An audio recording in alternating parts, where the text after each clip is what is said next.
Í þessu dæmi ætlum við að finna hvað gufuþrýstingur etans er við 79°C og 10 atm þrýsting. Og til að gera það getum við gert ráð fyrir því að eðlismassi etanols við 79°C sé 726 kg/rúmmetra og gufunarvarminn sé 41,7 kJ per mól. Og til að finna gufuþrýsting vökva við háan bakþrýsting þá getum nýtt með þessi hérjöfnu þar sem ln af PO mert deilt með PO er jafnt og VA RT sinnum PT mínus PO.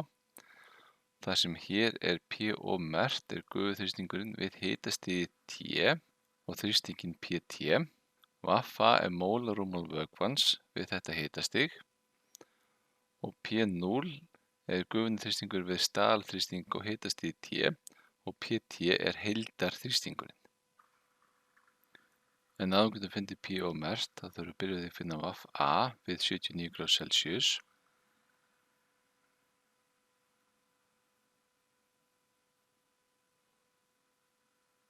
En áður getum fundið P0 mert þá þarf að byrja því að finna P0. En áður getum fundið PO mert þá þarf að byrja því að finna PO og VA við 79°C og 1 atm.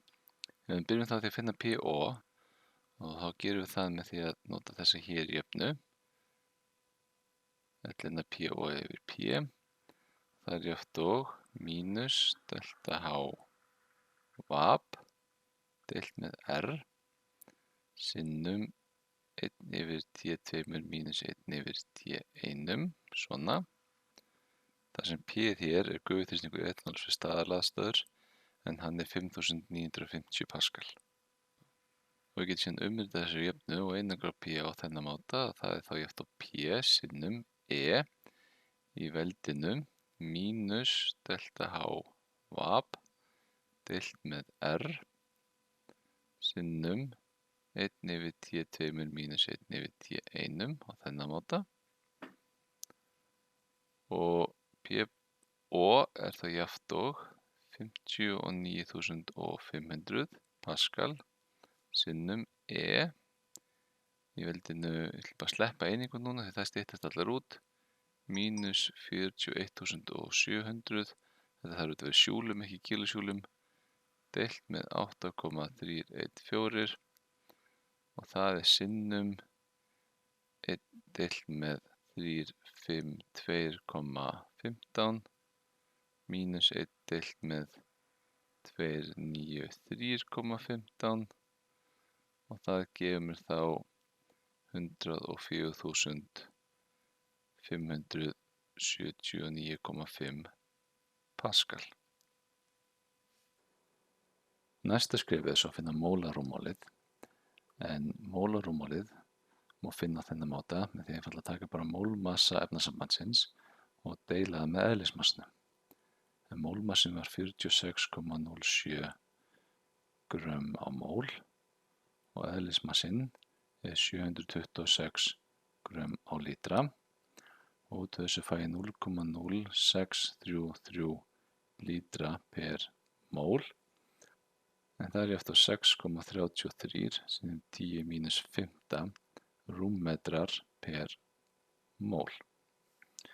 Og þegar við komum með þetta þá getum við loks fundið P0 bollu með því að umrita jöfnuna ofan og hún verður þá þessi hér. Jafnt á P bolla sinnum E í veldinu mólarrúmmálið deilt með RT sinnum PT mínus P bolla. Sting svo bara inn þeim gildum sem að ég hef búin að vera að finna sem var það fyrir þrýstingin 104.579,5 paskal sinnum E í veldinu 6,33 sinnum 10 mínus 15 rúmmetrar per mól deilt með 8,314 sjúl per mól kelvin sinnum 352,15 kelvin sinnum bakþrýstingurinn sem voru 10 atmosférur en það er 1.013.250 paskal mínus 104.579 paskal En út úr þessu kemur þá 106.064,7 Pascal sem jafngildir 1,04677 atm sem er þá 1,05 atm.